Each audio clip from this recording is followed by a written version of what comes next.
여러분 안녕하십니까? 8월 2일 뉴스플러스 시작합니다. 오늘의 증시 상황 박혜린 기자와 분석해 보겠습니다. 박 기자, 증시가 오늘도 큰 방향성이 없었네요. 그렇습니다. 미중 갈등과 인플레이션 우려가 증시에 부담을 줬습니다. 지난달 국내 소비자 물가는 지난해와 비교해 6.3%나 올랐는데요.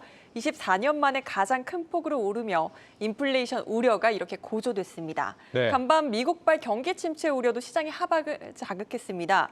미국의 7월 ISM 제조업 지수는 2020년 6월 이후 최저치를 기록을 했습니다. 여기에 경기를 가늠해 볼 수 있는 지표들이 이번 주 줄줄이 발표됩니다. 따라서 이 지표들을 기다리며 시장의 긴장감이 감돌고 있는 상황입니다. 네, 외국인들은 또 순유입이 됐는데 의외로 또 기관들의 이 위험 회피 심리가 좀 강했던 하루였습니다. 오늘 밤에 이제 미국 펠로시 하원 의장이 대만을 방문하게 되는데 여기에 대한 중국의 대응이 또 어떻게 나와줄 것이냐에 따라서 증시의 중대 변곡점이 되지 않을까 이런 예상을 해봅니다. 오늘 이런 사흘 얼음판 속에서도 급등한 종목이 있었다고요? 네, 호실적을 발표한 기업들이 오늘 급등했습니다. 오늘 카카오페이와 SK네트워크스, 원피드랩이 실적을 발표했는데 주가만 봐도 어떤 기업의 실적이 잘 나왔는지 알아볼 수 있겠죠. 예. 원티드랩은 역대 최대 분기 실적을 기록하며 주가가 15%나 급등했습니다. 최근 시장은 실적에 대한 눈높이를 워낙 낮춰놓은 탓에 실적이 생각보다 잘 나와준다면 주가가 확 튀어오르는 경향이 있습니다. 카카오페이는 장 마감 후에 실적이 나온 터라 장중 주가는 경계심을 내비치는 정도로 마감했습니다. 네, 원티드랩이 역대 최대 분기 실적을 기록했다고 하는데 오늘 박 기자가 다루고 싶은 그 종목은 원티드랩이 아니고 바로 이 카카오페이죠. 네, 맞습니다. 카카오페이 실적 어떻게 나왔습니까? 예, 또다시 적자를 기록했습니다. 연결 기준 영업 손실은 125억 원, 순손실은 57억 원을 기록했습니다. 시장에서 당초 안 좋을 것이라고 예상을 했는데 뚜껑을 열어보니까 이것보다도 훨씬 더 안 좋은 결과가 나타난 겁니다. 기존 전망에 따르면 올해 내에 흑자 전환이 가능할 것으로 봤는데 예상보다 훨씬 실적이 악화되며 연간 실적 전망치도 수정될 가능성이 높아졌습니다. 네, 적자를 또 봤다. 어떤 부분이 실적에 악영향을 줬을까요? 네, 카카오페이 측은 삼보 전진을 위한 일부 후퇴다 이렇게 정리를 했는데요. 자회사인 카카오페이 증권과 카카오페이 손해보험 등이 이 신규 서비스를 출시하면서 재반 비용이 증가했다고 설명했습니다. 물론 이 말도 일리가 있는 게 별도 영업이익을 따져봤더니 88억 원 흑자를 기록하긴 했습니다. 카카오페이 측은 하반기에는 자회사 사업도 본궤도에 오를 것이라고 밝혔는데요.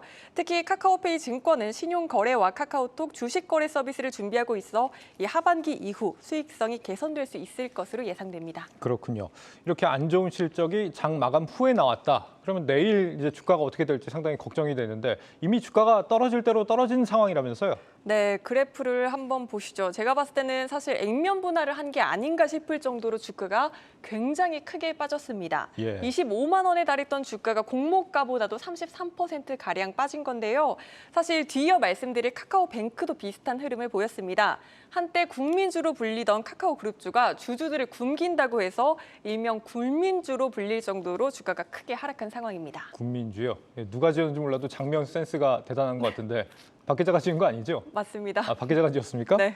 네, 한동안 진짜 굶어야 될지도 모르겠는데 좀 배부를 만한 소식 같은 건 없을까요? 수급 측면에서는 숨통이 다소 트일 만한 소식이 있긴 합니다. 지난 6월부터 외국인 수급을 한번 뽑아봤더니 코스피 순매도 1위가 삼성전자, 2위가 카카오뱅크, 3위가 카카오페이를 기록을 했습니다.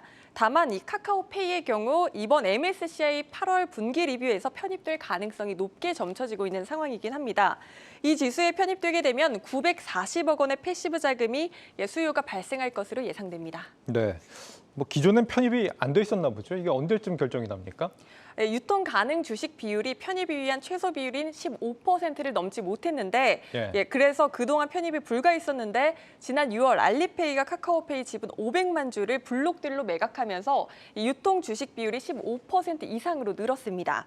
이번 분기 리뷰에서 그래서 편입될 가능성이 높게 점쳐지고 있고요. 결과는 장 시작 전 12일 장 시작 전에 발표가 되고 편입이 결정되면 이달 31일 종가 기준으로 적용이 되게 됩니다. 네, 다음 주 정도면 결과를 알 수 있겠네요. 940억 원 정도면 효과가 그렇게 크진 않을 것 같기도 합니다. 카카오페이 실적이 나왔고 카카오뱅크는 어떻습니까 요즘? 네, 카카오뱅크는 사실 이번 주 토요일 첫 생일을 맞는데 그렇게 잔치 분위기는 아닙니다. 네. 94,400원까지 올랐던 주가는 오늘 기준 이보다 약 68%나 하락했고 공모가 기준에서도 크게 밑돌고 있는 상황입니다. 인터넷 전문은행 최초로 상장했을 당시 시장의 기대감이 팽배했으나 실제 실적 구조를 한번 따져봤더니까 기존 은행과 마찬가지로 영업 수익의 대부분을 이자 수익에서 내고 있었습니다.